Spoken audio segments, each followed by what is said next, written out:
Hey YouTube, it's me, Jen, your Pudgy Picker. And Kim. And we are here for another podcast. One sister, two booths. No, I'm just kidding. Two sisters. In one booth. See, I got you off your game. She's just staring at me like, what are you doing? You said that and my brain's going in circles going, did she just say That what? No, sounded I didn't hear her wrong. say that. Yeah, I guess I did. And this is podcast number 26. I know. So, what we're going to be talking about today is how to deal with low or slow sales. And we're going to gear this toward the more experienced booth owners. I think our last podcast, we kind of talked about, more of the beginners and people just starting. Yeah. This is for people who have been doing it for a while. And by a while, I mean, I'm just going to throw this out there. You've been doing it at least a year because you've been through all the seasons once. Yeah. So kind of give you an idea so you can start seeing trending on how you're doing, what good time, what's a good time of year. Maybe that might be even 2 years. So if you've been doing this for a while and your sales have been a little bit slow, we're going to help you with that. We're going to fix it and make it all better. Yes. So, and then we're going to send you a bill. Yeah, we want a percentage of your sales. Hey, we got to make extra money somewhere, That's right. Yeah.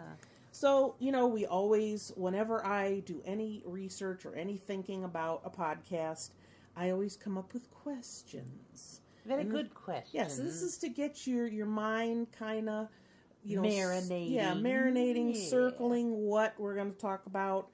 And before we even get into anything, realize summer is a slow season. Yep. So if you do find most of the year and this time of year, like summer, we're just starting to come out of that summer slump.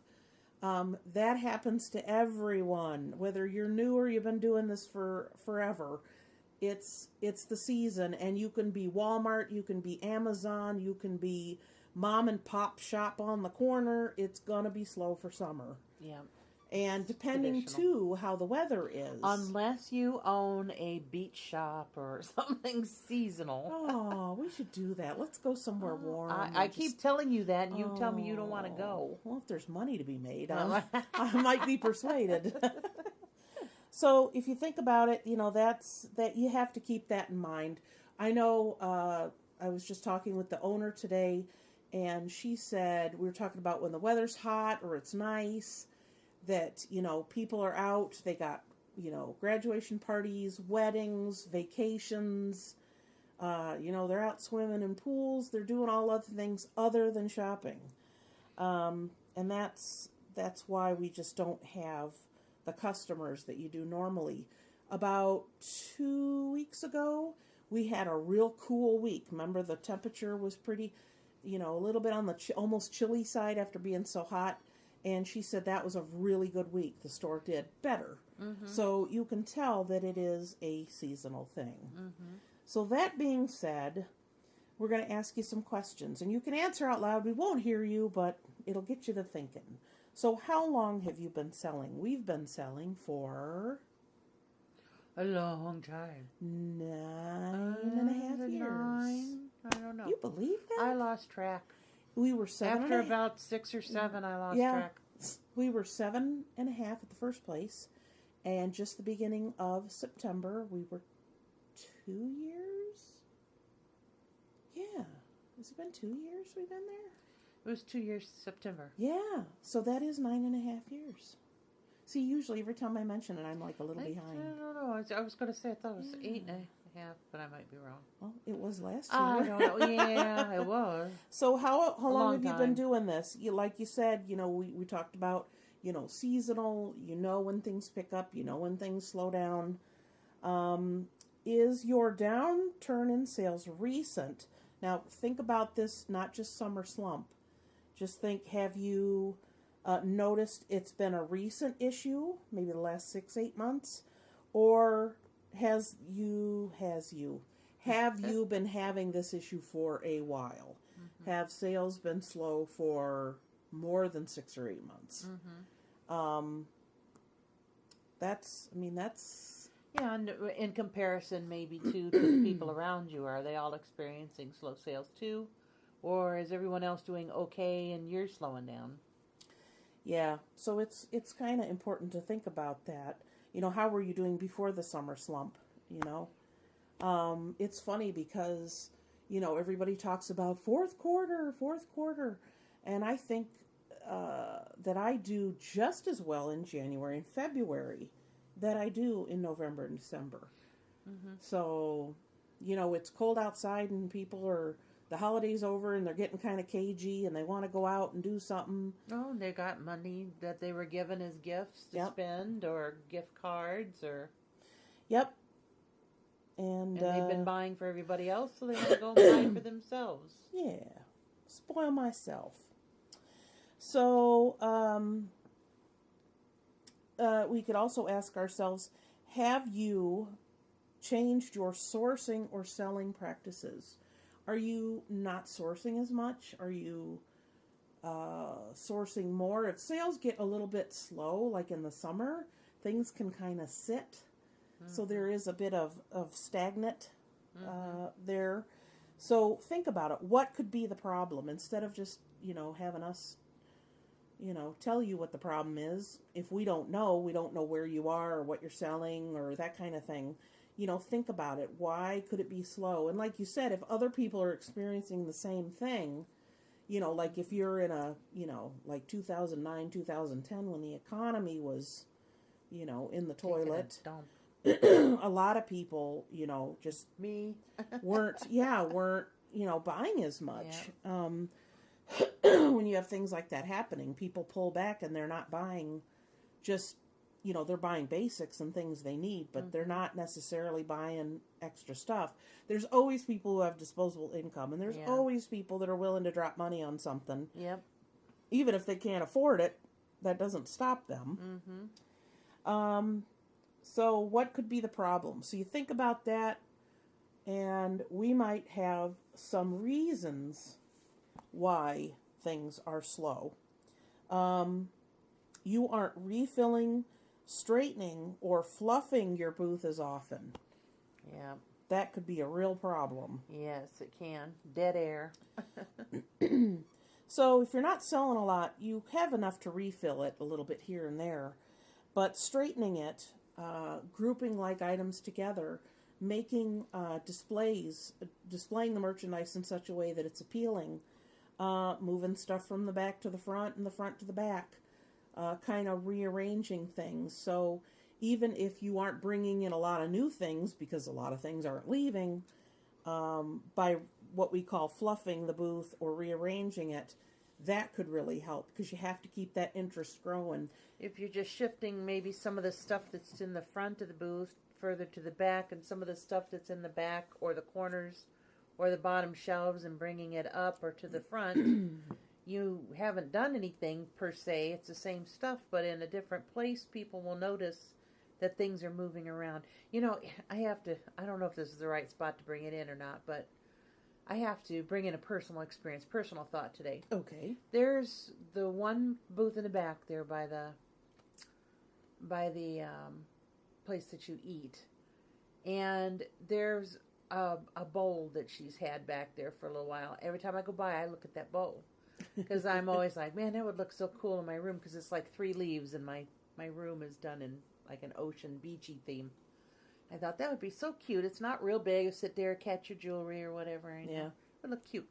So it's like, I just don't have the money for that. And the next time I go by, I don't have the money for that. And then you go by and it's like, where's the bowl? The bowl's not there. Somebody Did bought somebody the bowl. buy the bowl? Did she take the bowl? Did she move the bowl? So then I stand there looking, where's the bowl? Where's the bowl? So today I went by and I'm like, I still don't see the bowl. I wonder if she took it out or if it's sold. And then she has a very small booth there. I don't even know. Is that a half? Is it the end of our row? No. You come to the end of our row, you walk past the half a wall, the pony wall. Okay. And you almost would walk right into it. It's like if you're sitting in the end booth there and look over. Oh, is that with the green walls? Yes. That's Joey's space. Yes. So, you know, I think, so as I'm standing there and my mind is going. She was there today. Did you talk to her? No. know, but I'm standing there thinking that, you know, and I'm thinking, she moves her stuff around. If it's not selling and it's sitting a little long, she takes it out and brings in new stuff. She only has, I'd say it's probably a half a booth, It's probably isn't it? half or maybe not. I don't even Yeah, think because it's it's not 3/4. deep. It's not very deep, and it's Yeah. not, you know, very long. So then, and I was thinking, see, there it is. So when you go by, you get that sense of urgency. I know it was here, and now it's not here. Why is it not here? So the next time you go by her booth, you're thinking, wow, that stuff really sells quick. So if there's something I want, Yeah, that's interesting. Because If the there's average something I customer want, would think, yep. oh, they're not just rotating stock. yep, They'd say, oh, crap, I should have bought that Yep. 2 weeks ago So- because now it's gone. because there's their booth every time I come, it's stuff's gone that I've looked at or whatever. If I want it, I better buy it. Yeah. So just personal experience from even though, you know, I do this for a living too, but it's like everyone thinks pretty much the same when you're shopping. So, you know, you got to use that Yeah. experience to Well, help and yourself. you know, our place isn't like, oh, that's a pretty blouse. There's, 20 of them. Let Yep. me look for my size. Yeah. I mean, it's one of those things that it's going to be unique items Mm-hmm. and that you may not ever see that again, or you may not see it at the price you Yep. want, or you may not see it for quite some time. Yep. So there is more of a sense of urgency that, it could disappear. Yeah. But if you go by the booth and it seems like the same stuff is always there, you aren't So why didn't you buy inclined it? to. I didn't have the money. But, you know. Yeah, it's that's a good point, because you bring up that made you think of that, and as a person that sells in a space that you're constantly rotating, and a lot of people take stuff home and think, maybe I'll bring it out in a couple months and see what it does. Mm-hmm. Some people say, it's not selling, I'm just going to get rid of it, Yeah. or I'm going to let it sit here, but I'll mark it down. So Mm-hmm. there's a different schools of thought, but when you have a smaller space, Mm-hmm. I think You I have would to be keep more moving it. Yep. prone to rotating the stock Mm-hmm. than in hours. You think, I'll just move it over there, or Yep. yeah, that's a good point. So doing that is important. Refilling, straightening, and fluffing, as we like to call it. Fluff. This is another thought: is you aren't keeping up with items and colors that are trending. I'm not telling you to go out and buy 100 fidget spinners. You know, I was going to use it. So Yes, I was. it's not like, there's this styling trend, let's jump on the bandwagon and buy 100 of them. I'm not saying that, but there are things that are trending, certain colors. I know teal is a big color. Mm-hmm. Things that are all white or all black, that's trending. Burlap, either, as a fabric or as a ribbon. Twine, the more rustic kind of look. So, if you go on Pinterest or someplace and you can look and see some of these Just trending. type in trending colors for 2017 or trending colors or trending decorating. But if you put it in with the year, it's going to pull up stuff. And so there's no excuse for you not to know. It only takes a few minutes to research well, and it. unless you live under a rock, you know that everybody's into chalk painting or chalkboard paint. That's two total different things. Well, I mean, I don't have a lot of extra money, so I very rarely go out to shop unless it's groceries, underwear, and even then I hate to spend the money on underwear. But when I have a few minutes once in a while, I do like to take a minute and go into some of the bigger stores, or the trendier, the more expensive, because you get an idea of Boardman's. Yep. Home. What is it? Home Goods. Yeah, I mean, even like Pier 1. Yeah. What's the other one that's kind of sort of like Pier 1? That's got the different, like, national. World Market. Yeah, World Market. So a lot of those that do, have Yeah, I mean, trending just things. walking through the store, you get an idea of what's out there for sale, what's trending for colors, Yeah, or, you could think, not even necessarily, well, this color is trending, I think I'm going to go buy things that are this color. You could use that to spray paint an item, if it's, burlap or twine, is that something you could pick up and add to an item that you have? So it's not like, well, chalkboard paint is in, I'm going to go buy 10 dressers and do them all. I mean, it doesn't have to be, oh my gosh, this huge expenditure. You can accent something you already have, and, maybe that would help it move a little bit better, Yeah, I often use the example of those, they were just odd wire-shaped candlestick holders, and they were gray. And so I was looking around, and one of the splashes of color that was trending was an orange, a deep orange. So I bought a can of spray paint and spray painted them and took them in, and voila, they sold off the shelf because people are looking for that sort of stuff. So there's easy ways of finding out what's trending.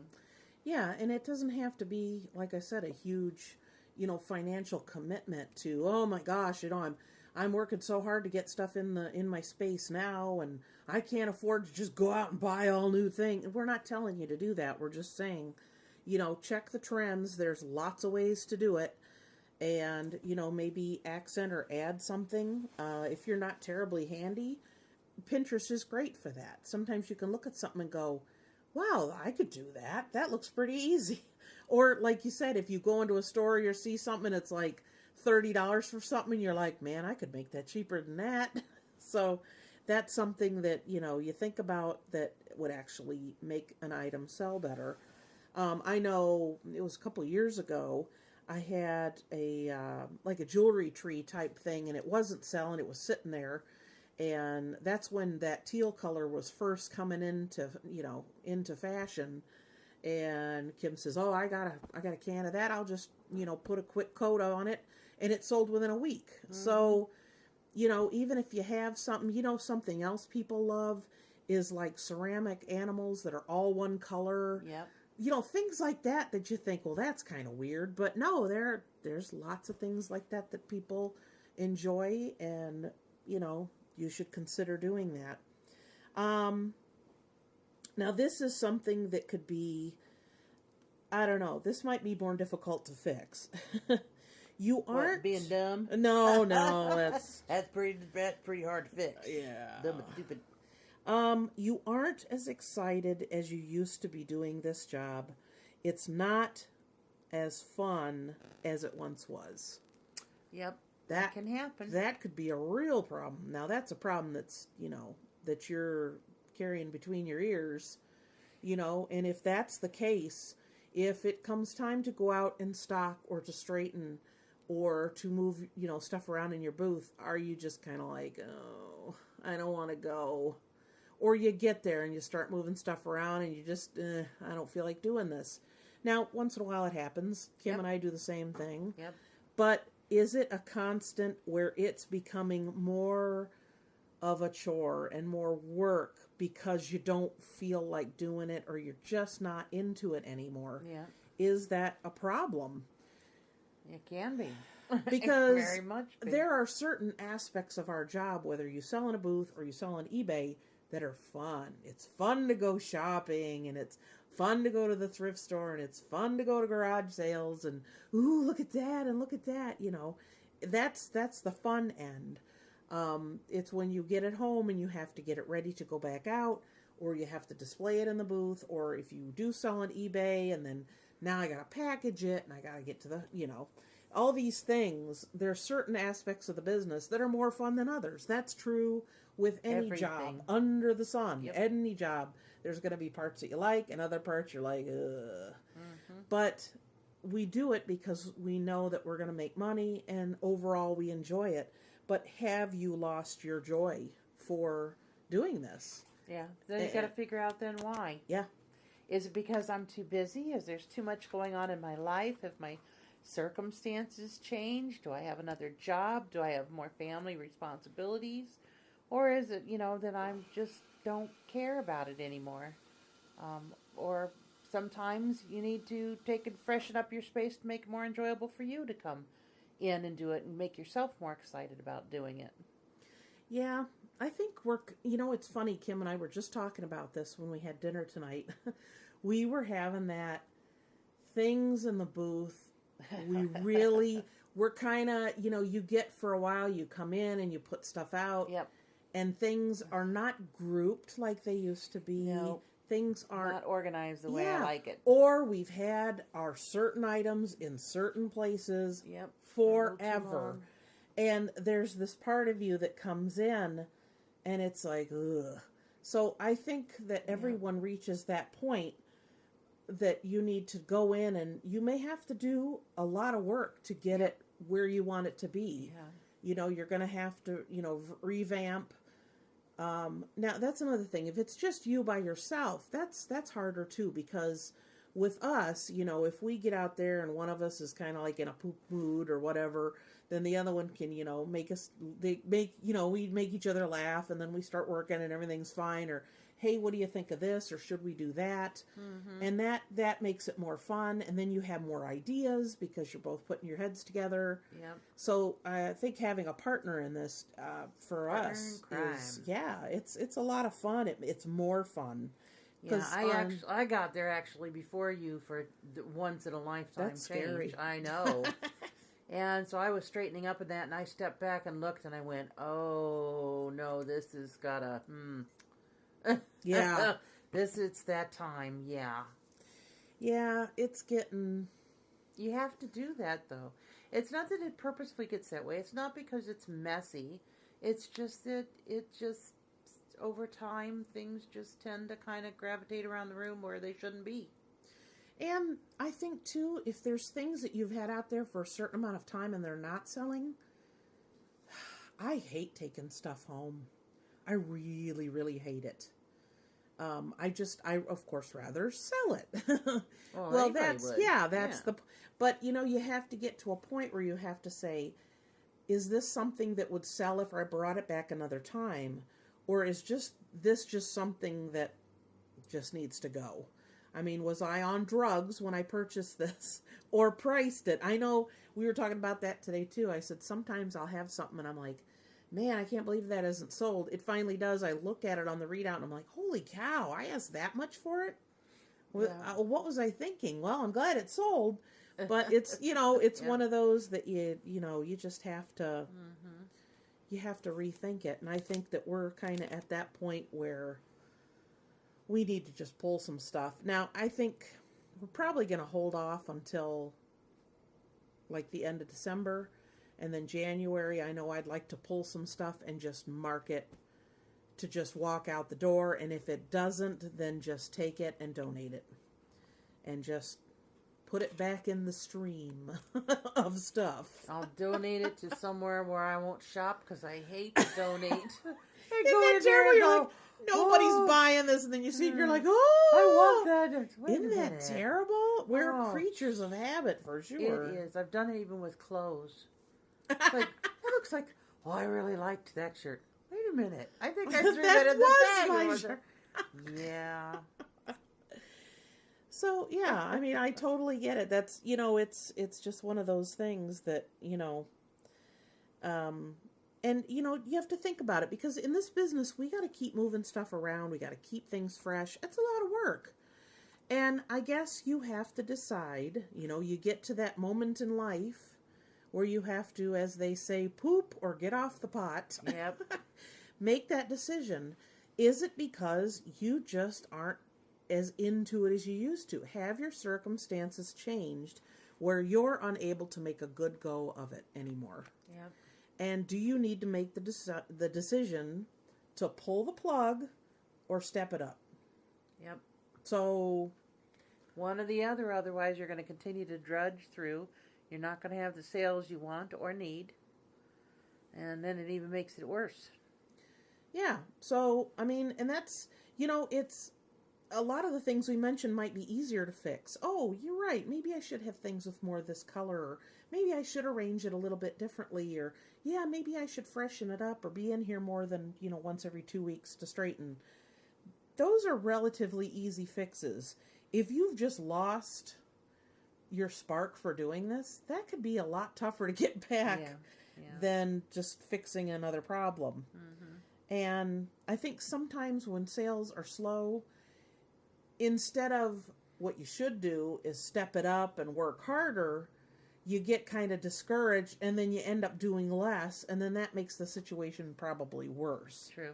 So it kind of feeds on itself, and you get into a bad spot with that. So we're not encouraging anyone, oh, you've been doing this a while, your sales are slow, you should quit. We're not saying that. We're just saying that Be realistic. If you've been doing this a while, you know the work that is required to do it. You know when things are selling. And that's the thing. Things are selling. Oh, you're bringing in more stuff. You're straightening up more. You're, ooh, I'm going to price this, and ooh, I'm going to do that. So it's kind of funny, you know, when you really need to do is step that up is when sales are a little slower. And that's kind of when your attitude sometimes takes a little bit of a hit, you know. Well, in a case like that, though, if that's what it is, you need to... you know, eat it like you would an elephant, one bite at a time. Just sit down and make a game plan then. What can I do? Well, maybe I need to change the day I go out and work in the booth. Maybe I need to change the time that I go out. Maybe, you know, break up your booth into sections on a piece of paper and say, when I go in and I'm going to put these few things out, I'm going to take that section and I'm going to straighten that section. And then next week I'm going to come in on this day and I'm going to work on that section. And you know, just take one bite at a time and see if that helps. You know, sometimes I get in there thinking I'm just going to straighten up this shelf or two. 4 hours later, I've done the whole booth. You know, you never know. But and I think too, like you said, it can be overwhelming because you're like, you know. So like you said, if you take it in little segments, then that makes it more doable. I've even gone as far as taking pictures on my phone of the booth.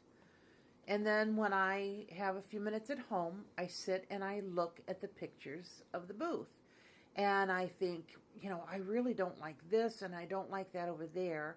So when I go back in, I think, you know, because then you can't stand in the store for a length of time and you get interrupted in thought. And so you can see it in front of you at home and make that game plan. Yeah, I think I am going to move all of these to this section over here because there's a little more room and move that there. And then that'll work. You know, it's just a better way of having. I'm a visual person, so it helps me to see it in, you know. And sometimes, like you said, you got to look at it and then kind of go away and think about it for a while. Yeah. And you know, that's because, like you said, you don't have time to stand there and look at it. Yeah. Another idea that reminded me of too is if you're going in a day and time where the store is busy, we're fortunate that we have restocking days occasionally, and we are able to go in and work when there's only other vendors, no customers, registers aren't open. You can drag something out into the aisleway and it's not going to, you know, get in the way of a customer. I know a lot of places do not do that. Are there times you can go in when the store is less busy? Yeah. Does the store let you come in an hour before the customers come in? Do they let you stay a little later after the doors are closed? Those are times that you could say, well, you know, this day or this time isn't so busy. You know, I could go in and maybe make some headway and get some things done. Because whenever there's a shopper and they step into our booth and we're restocking, we always step out. Because we're not going to lose a sale because we got crap everywhere and people will just keep on walking. I was straightening up the material, the fabric, and I saw a lady coming up to the aisle. She glanced at me and then she glanced and went across to the booth across from me. So I was aware of her and I was watching her. And as I came back out by the aisle to get something else out of the cart, and she came around and walked in behind me, and I spoke to her at that point. And then it was at that moment she realized that I was the vendor for the booth. Okay. Up until then, because she said, I just saw you over here. I thought you were shopping. So it doesn't matter if they know you're working. So she's the probably booth just waiting for you to move out of the way. Exactly. So you have to be aware at the same time of people and recognize some people don't want to. They see someone else, they want to give you a minute because they don't want to be in that little confined space with another person. Yeah. So step out of the way and let them. And I know several times we've said, you know, hey, come on in. We're just putting more goodies out, or you know, whatever. Yeah. So, you know, that kind of puts people at ease. But whenever possible, we don't spread stuff all over when we're there. No. And we, you know, step out of the space and let the, you know, customers in. And especially if you're there and it's a busy time of day and you got literally stuff spread all over where people can't walk around in your space, you're going to lose sales. Yeah. So start, maybe, I know the registers keep track of the busiest times of day and the busiest days of the week. So you could even ask the owner, who's there all the time, what seems to be the slowest day or time that we're open, and try to make it in on around there. And I know our store opens at 10 and they get there at 9. So you could come in and, an hour's not a lot of time if you're moving a lot of stuff. But if you could come in and just, take care of a few things. Take that one little bite of that elephant. Yeah, because I know sometimes on certain days like Wednesday or Friday when the doors first open, it doesn't pick up till around lunchtime. Yeah. So you'd have a good 3-4 hours there. Even Saturday mornings. Yeah. For first couple hours, you have shoppers in there, but, first couple hours aren't bad, and after that, it's pretty darn busy. So if your store does not have a restocking day, maybe see if you think that they would do something like that. Suggest it.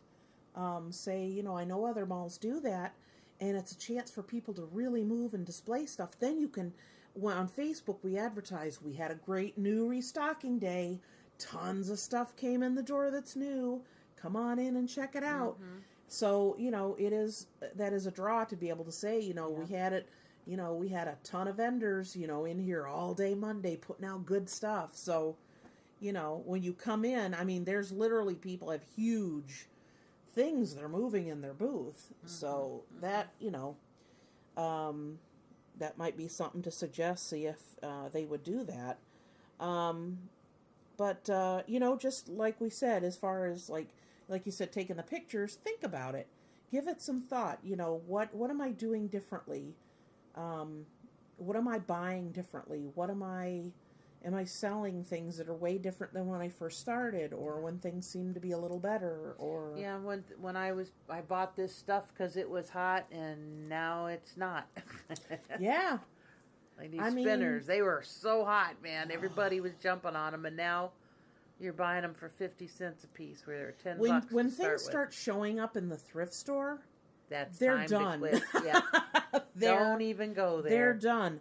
Or when the price on stuff starts to really come down. I know literally I just bought a Keurig machine at an auction and I paid $10 for it and it's like brand new. So, a lot of people, something new. I got to get the newest and greatest thing. If you can hang out and wait a little bit, then you can probably, get that. And I know everybody that goes to thrift stores sees all the, as seen on TV. You start seeing, you see stuff on TV and then it slowly, people buy it and then it filters down. But when you see it in the thrift store, it's kind of done. Yeah, sure. Redneck wine glasses, they're over. Yeah, dollar store. Yeah, they have Beanie Babies.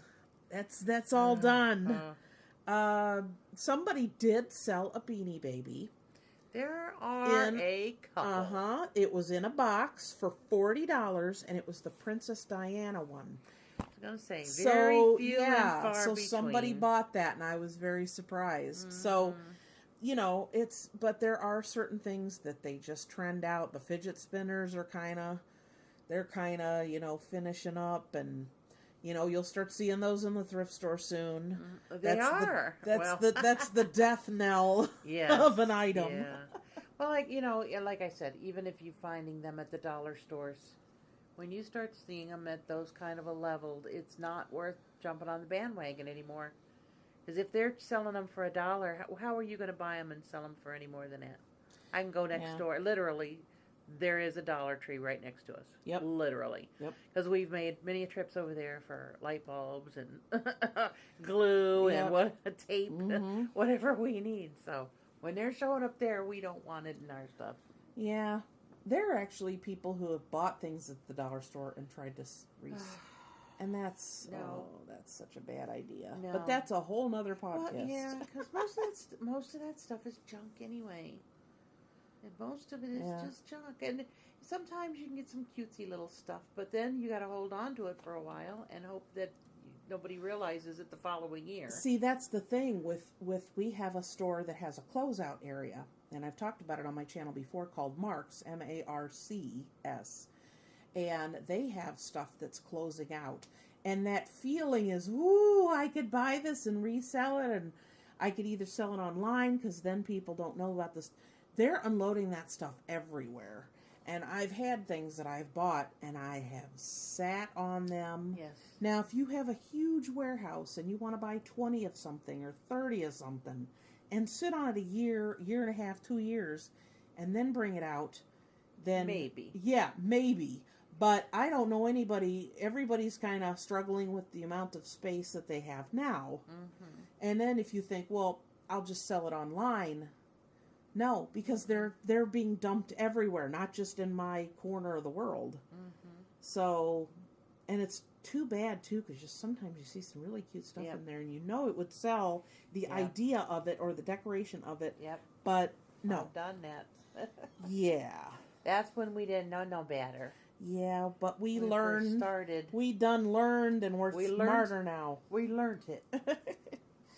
So I guess when you think about if you're having this issue, is to kind of sit down and really go over it and think about it, and see what exactly the issue is, and decide if you're gonna make a good go of this and you expect to make money, you're really gonna have to work it.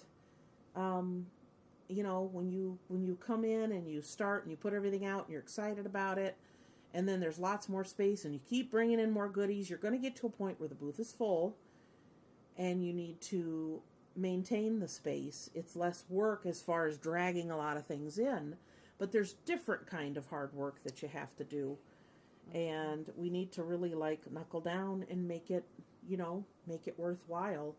I mean, we're pretty happy with how our space is set up as far as display pieces. Yeah, we're still tweaking. Yeah, even tonight where we were in discussions of, mounting some shelves and taking a few key pieces out. So, I mean, there's always room for improvement. Oh yeah. And if people see that your things are moving around, or they're seeing things that they didn't see before, they're interested. They don't just keep walking down the aisle. Yep. So that's important.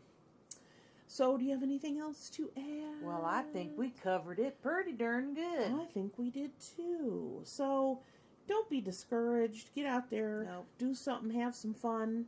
Make it like it was when it was all fresh and new. Anything worth having is worth working for. If you enjoyed doing it, you just got to work at it is all. Yep. So, think about it. And if if you're having a hard time, filling the space or whatever, get a partner. See if, that would spark you. And I know there's times Kim and I just sit down and, exchange ideas, and she'll say something and I'll say, oh, wow, I didn't even think of that. Or she says that all the time because I'm so smart. I'm so smart. No. So there's days that both of us aren't as mentally sharp as we used to. So I said together we have one brain between the if you combine both of us. The problem is when we both fail at the same time. We're really screwed. Yeah, pretty much. So, we hope that you enjoyed our podcast this week. Please give this video podcast a thumbs up. Leave a comment down below. If you want to message me or email me, you can do so, jen@pudgypicker.com. If you have a comment or question and you don't want your name attached to it or whatever the case might be.